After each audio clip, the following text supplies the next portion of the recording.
Control Resident. Remedy Entertainment is pulling a wildly ambitious genre pivot with Control Resident, officially scheduled to drop on September 24th, 2026. If you played the original Control, you already know Remedy are the modern masters of the weird, delivering that same mysterious, atmospheric dread we loved in Rapture, but wrapped in a brutalist, paranormal bureaucracy. But Control Resident is not a straightforward third-person shooter sequel. It is a full-blown, aggressive action RPG. And instead of playing as Jesse Faden, you are stepping into the troubled, supernaturally gifted shoes of her estranged brother, Dylan. The setting alone should have BioShock fans salivating. We have finally broken out of the concrete walls of the oldest house. The Federal Bureau of Control has released Dylan into a completely warped, reality-bending outdoor Manhattan that is actively teetering on the brink of total paranormal annihilation. Imagine wandering through iconic New York districts that are visually glitching, fractured, and corrupted by cosmic horrors, rendered with jaw-dropping, cutting-edge path tracing and mesh shading on Remedy's proprietary Northlight engine. Mechanically, this game is leaning heavily into aggressive melee combat. Forget standard firearms. Dylan's primary weapon is an entity known as the Aberrant, a shifting, living piece of paranormal tech. In the middle of a combo, this weapon instantly morphs from a sword into an axe, or into a heavy blunt instrument specifically designed to shatter enemy shields.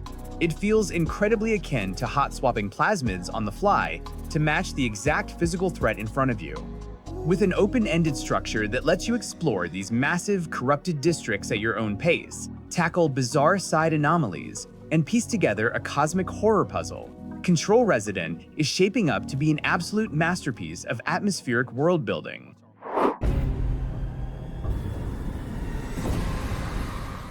The Sinking City 2. If the waterlogged, decaying Art Deco halls of Rapture are your gold standard for setting an oppressive mood, Frogwares is about to deliver your next obsession. The Sinking City 2 is taking us back to the flooded, decaying streets of Arkham on August 18, 2026, and they are making a massive structural shift that completely changes the identity of the franchise.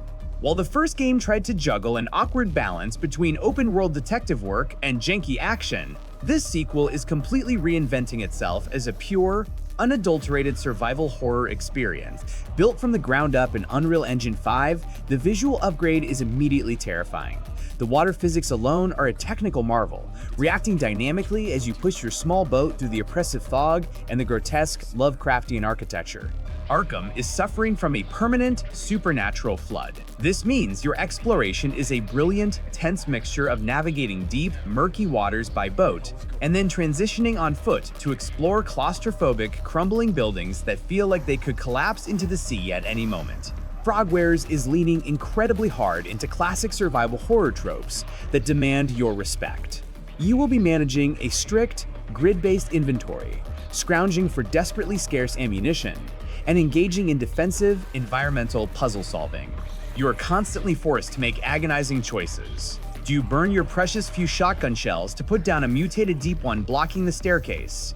Or do you try to slip past it in the pitch black, risking an instant death? They've also smartly decoupled the investigative deduction elements from the main progression, so you won't be forced into menu-heavy detective screens just to move the terrifying narrative forward. It is pure, concentrated, aquatic dread.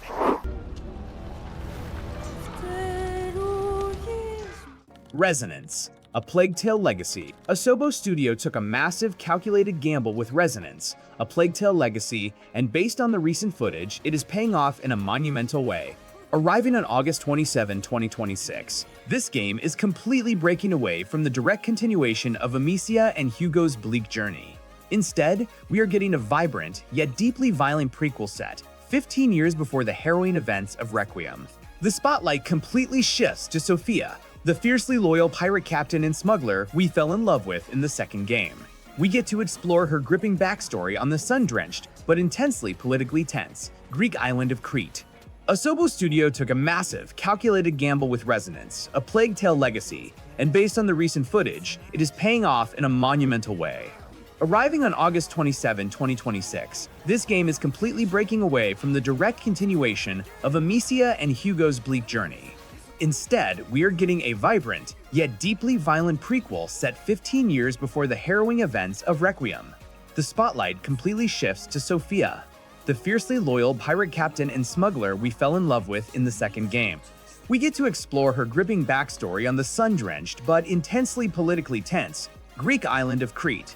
Because Sophia is a highly trained, physical fighter, the entire gameplay DNA of the franchise has completely evolved. The slow, terrifying hide-in-the-grass stealth of the previous games has been replaced by a highly aggressive, offensive combat system.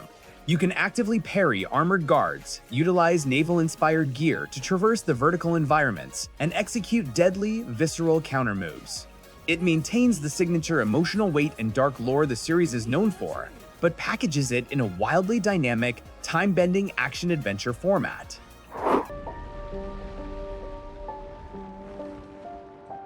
Silent Hill Townfall. If you have been keeping track of Konami's massive, multi-studio push to resurrect Silent Hill, you know that Townfall is easily the most enigmatic, conceptually terrifying project of the bunch. Developed by No Code, the brilliant indie team behind exceptionally tense, atmosphere-driven masterpieces like Stories Untold and Observation. This is not your traditional, over-the-shoulder survival horror game. Releasing on September 24, 2026, Townfall shifts the nightmare away from the titular town and drops us into a brand new, fog-drenched location, the brutally isolated island of St. Emilia. If you loved the way BioShock Infinite wove temporal tiers and alternate realities into its level design, Resonance is going to blow your mind. The wildest mechanical feature Asobo has introduced is a seamless dual timeline system. The game actively forces you to manipulate and rapidly switch between the Middle Ages and the ancient Minoan period.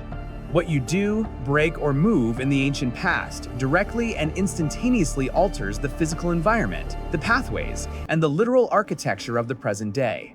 It is a brilliant, brain-teasing way to... Instead of simply running away from physical, fleshy monsters in real-time combat, a massive portion of the horror is strictly psychological. You experience the terror through analyzing strange audio frequencies, manipulating archaic, retro-futuristic monitors, and slowly uncovering fragmented, corrupted memories that bubble to the surface of Simon's mind. It looks incredibly oppressive, deeply cerebral, and proves beyond a shadow of a doubt that you do not need a massive AAA budget or a chainsaw-wielding behemoth chasing you to create absolute, paralyzing tension. It's atmospheric storytelling at its absolute, most haunting peak. In Yolota, they never look up. The Expanse, Osiris Reborn. Slated for a 2027 release, The Expanse, Osiris Reborn is a massive Unreal Engine 5 action RPG that completely ignores the standard linear sci-fi tropes to dive straight into the gritty, deeply complex socio-political crossfire between Earth, Mars, and the Belters. Developed by Alcan Cat, this isn't just a shooter with a sci-fi skin. They are building a massive, interconnected system of dynamic faction reputation that reacts to every single granular decision you make. If you love the deep, systemic, interlocking mechanics of immersive sims, this is going to consume your life. You take command of a custom crew aboard a heavily salvaged Corvette, forced to navigate the lawless, hyper-dangerous outer planets. Every single resource choice you make carries massive weight. Deciding who you sell your hard-earned water ice to, or choosing exactly which volatile political faction you back during a localized space skirmish, will directly and permanently rewire the power balance of the entire solar system. You are not a chosen one, you are a captain trying to survive a deeply hostile universe where economics and politics are just as deadly as bullets. The combat is a high-stakes, incredibly deep hybrid of tactical, low-gravity third-person shooter mechanics and intense spacefaring ship management. During engagements, you have to actively balance thruster vectoring and repair real-time internal hull breaches while dealing with the terrifying, unforgiving reality of Newton's laws of motion. It looks unapologetically complex, incredibly dense with established lore, and is exactly the kind of deep, granular, hardcore sci-fi simulation the gaming industry has been desperately lacking for years.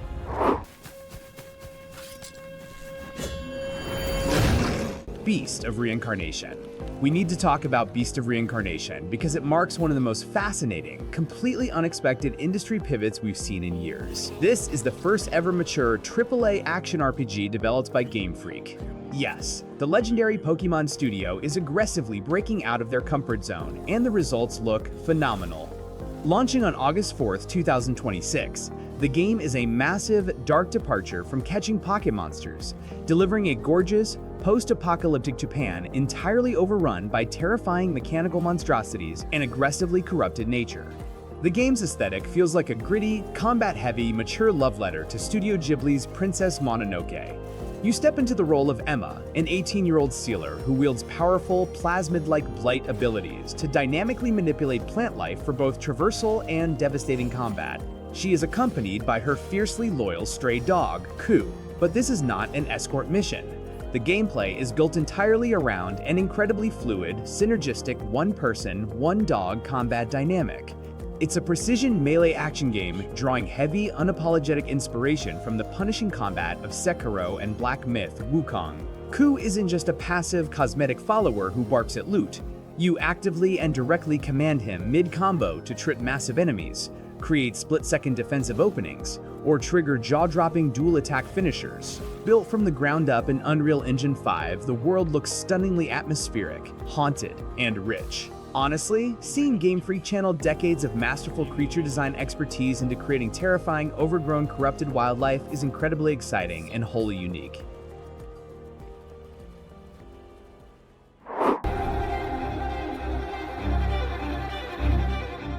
Resident Evil Veronica Capcom finally stopped playing with our emotions at Summer Game Fest and dropped the absolute megaton announcement that survival horror fans have been begging for over a decade.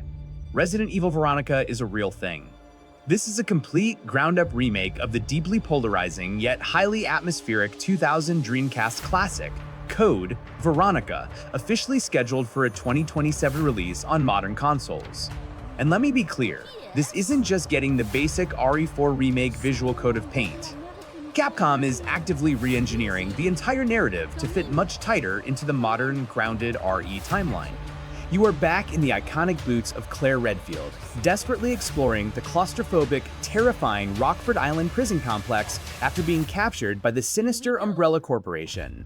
The RE engine is doing some absolute heavy lifting here, rendering terrifyingly realistic shadow work and localized, spatial audio that makes the gothic, decrepit ash piles of the Ashford estate feel incredibly oppressive and suffocating. The atmosphere is thick, isolating, and dripping with the kind of environmental storytelling BioShock fans obsess over. Mechanically, they have completely thrown out the archaic tank controls and rigid, fixed camera angles. In their place is a tense, incredibly tight, over-the-shoulder perspective that fundamentally changes how you have to manage crowd control against the terrifyingly mutated infected. Capcom has also strongly hinted at major mechanical overhauls to the dual character swapping system with Chris Redfield later in the game, promising a much smoother, panic-inducing pacing transition than the infamous item box inventory headaches that plagued the original release. It is shaping up to be the ultimate refinement of classic survival horror. Nightmare. Never ending. Mistfall Hunter. The extraction shooter genre has felt a bit like a broken record lately. It's almost always the exact same thing. Modern military guys, tactical vests, and getting sniped from a bush 3 miles away by a teenager with a suppressed assault rifle. But Bellowing Games is doing something with Mistfall Hunter that feels like a genuinely fresh, terrifying spin on the entire concept. Instead of modern military gear and predictable loot, this is a full-blown, deeply atmospheric dark fantasy third-person action RPG. It basically plays like a high-stakes, competitive, multiplayer Souls-like. The lore sets up a spectacularly grim, oppressive playground called Weaver's Reach, a completely shattered world where the gods are definitively dead, and a toxic, supernatural fog called the Gildan Mist is rapidly swallowing everything left behind. The atmosphere is dense, isolating, and dripping with ruined history. You drop into this suffocating fog either completely solo or in a highly coordinated 3-player squad as an immortal guild hunter. Your task: fight grotesque mutated monsters, uncover ancient, powerful loot, and naturally, survive against rival player squads who will murder you to take your stuff. The absolute kicker here, and what separates it from every other extraction game, is the combat. This isn't a shooter where you click heads from a safe distance. It is tight, punishing, precision-based melee. The game features 6 highly distinct classes, including the recently spotlighted Withered Knight, a tanky, imposing exile wielding a massive two-handed greatsword who excels at spacing and brutal mid-range counters. Every single class masters multiple weapon stances that you have to fluidly swap between mid-combo just to break an enemy's block meter. It is tense, visceral, and completely unforgiving.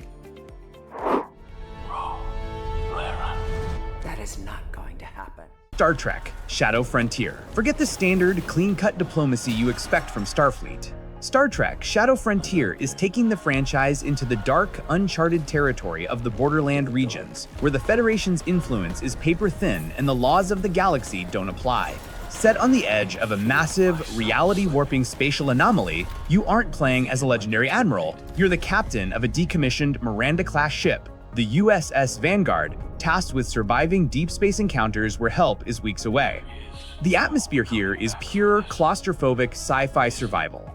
Much like the best immersive sims, your ship is a character itself.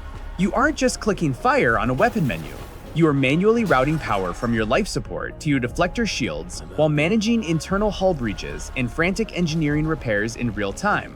The game emphasizes the frontier aspect of the name, featuring heavy-duty EVA exploration missions where you board derelict, alien-infested wrecks to scavenge for parts. The dialogue system is equally brutal, featuring a stress and loyalty mechanic where the choices you make during tense standoffs with Romulan or Breen factions directly dictate whether your crew stays loyal or decides to mutiny. It is a gritty, high-stakes look at Star Trek that finally acknowledges the sheer terror of being alone in the deep dark.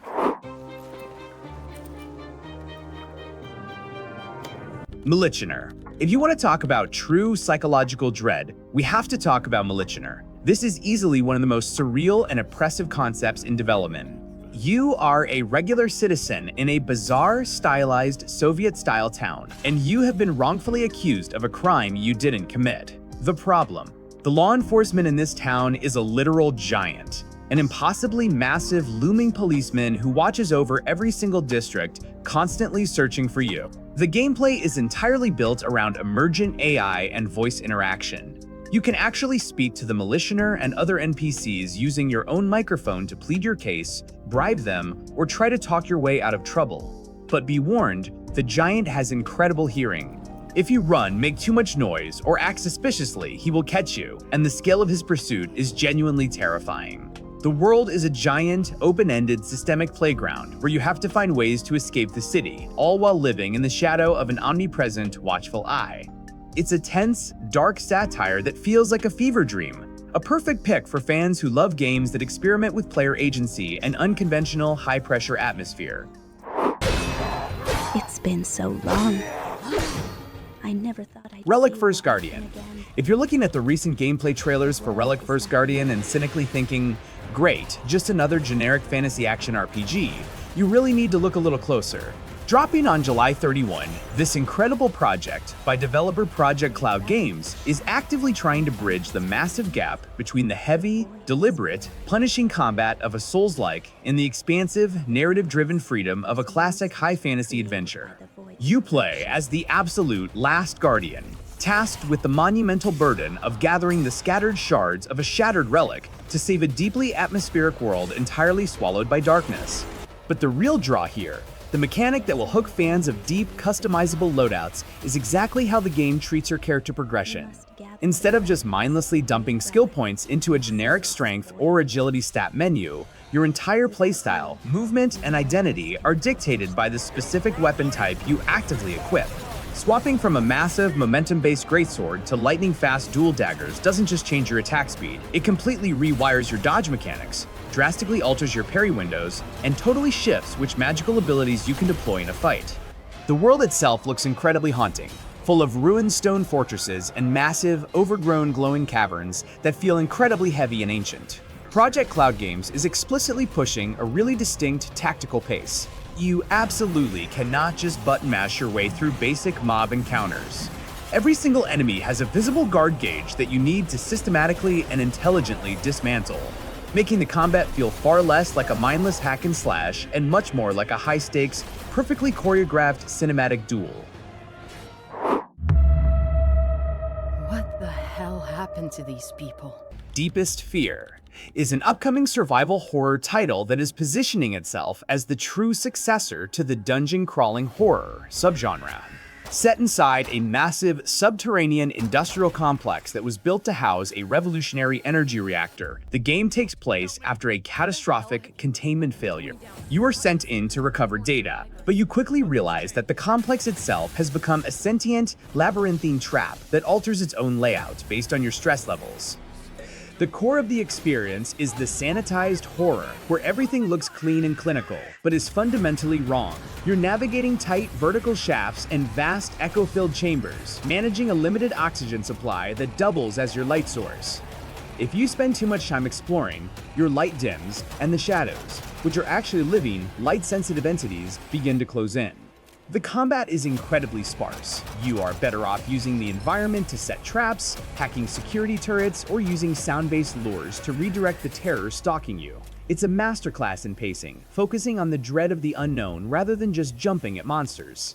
For fans who loved the isolated, decaying wonder of Rapture, Deepest Fear captures that exact same feeling of being trapped in a place that wants you dead. Welcome to Brightville. Do not let the name fool you. Welcome to Brightville is a psychological thriller that hides its darkest secrets behind a mask of mid-century American perfection. You play as a traveler who gets stranded in this utopian community, only to realize that everyone here is part of a hive mind experiment. The town is physically pristine, but the deeper you dig, the more the cracks show glitches in the sky, NPCs repeating dialogue in cycles, and hidden underground facilities that look like they were ripped out of a 1960s sci-fi propaganda film. The game is a masterwork of unreliable reality. You have to navigate the social systems of Brightville, pretending to be a normal resident during the day to avoid attracting the attention of the overseers. At night, you use your restricted movement to explore the town's darker secrets and hack the infrastructure that keeps the illusion alive. It's essentially a cozy horror game where the threat isn't a monster, but the loss of your own identity. The visuals are incredibly striking, using a vibrant, high-saturation color palette to make the eventual moments of horror feel even more jarring and visceral. It's a deeply unsettling, mind-bending experience that fans of BioShock's Something is Wrong with This Society narrative will absolutely obsess over. Carnival Hunt. If you're a fan of games that thrive on asymmetrical tension and the feeling of being hunted through an atmospheric, decaying environment, Carnival Hunt is going to be your new obsession. This isn't just another generic multiplayer horror game, it is a first-person psychological nightmare set in a twisted, abandoned carnival that feels like a fever dream. The setting itself is a character, filled with rusted rides, distorted carnival music, and secrets hidden in the shadows of the funhouse. The core of the experience is built around a desperate, high-stakes game of cat and mouse. You can choose to play as one of the Carney's small, fragile, rabbit-like creatures who have to survive the night, or as the Hunter, a towering, terrifying monstrosity that is actively stalking you. What makes this special for fans of immersive world-building is the sound design and the environment. Every creak of the floorboards, every gust of wind through the skeletal remains of the roller coaster, and every distant sound of a music box is a clue. You aren't just running for your life. You are using the carnival's own mechanical traps against your stalker. You can sabotage the machinery, hide in plain sight amidst the props, and work together with other players to survive. The aesthetic is wonderfully, hauntingly surreal, reminiscent of the most unsettling moments in Rapture, where beauty and horror bleed together. It's an intensely claustrophobic, pulse-pounding experience that forces you to think on your feet, use the environment to your advantage, and manage your fear when the hunter is right around the corner. If you want a game that captures the feeling of being an intruder in a world that is fundamentally designed to break you, Carnival Hunt delivers that dread in spades. You have reasons to hate me. Blood of Dawn Walker. Let's talk about Blood of Dawn Walker because the pedigree behind this studio is exactly why the RPG community is losing its collective mind. Founded by the veteran core developers behind The Witcher 3, Wild Hunt, they are using their debut title to push the narrative sandbox genre somewhere completely wild. Dropping on September 3, 2026, the game drops us into a dark fantasy alternate history of the 14th century. The Black Death is ravaging the continent, and amidst the chaos, an ancient clique of vampires has emerged to claim dominion over the Gothic Carpathian region of Vale Sangora. You play as Cohen, a young man transformed into a Dawn Walker, a unique entity caught between his fading humanity and a brutal, vampiric curse. What makes the gameplay so incredible is how it shifts based on a 24-hour in-game clock. During the day, Cohen relies on his human side. The combat is a tight, tactical third-person swordplay entry where you must actively read and match an enemy's stance across 4 distinct directions to parry their strikes. As you land hits, you build up charges to unleash devastating hex magic. Daytime is also when you handle the bulk of your roleplay, walking through medieval settlements, interacting with civilians, and finding non-violent solutions to quests. It's a masterclass in duality, forcing you to constantly choose between your waning morality and the overwhelming power of the night. Ontos. Ontos is being billed as a first-person existential RPG, and while that sounds a bit abstract, the gameplay is anything but. Set on a dying ancient planet where the fundamental laws of physics are starting to unspool, you play as an archivist tasked with gathering the memories of a fallen civilization. The world is essentially a giant open-ended puzzle box. Every region you visit is governed by different physical constants. In some areas, gravity is inverted, in others, time moves in short looping bursts. What makes Ontos a standout is its perception system. As you find ancient technology, you can upgrade your suit to view the world in different ways, seeing through walls, highlighting the history of an object, or even shifting the environment back to a time before it fell into ruin. It's a slow-burn, atmospheric mystery that gives you massive freedom to explore in any order. The combat is secondary, focused on using your mastery over the environment, like collapsing bridges on enemies or using gravity wells to trap them, rather than standard shooting. It is a hauntingly beautiful, cerebral game that asks you to piece together the tragic history of a world that no longer exists.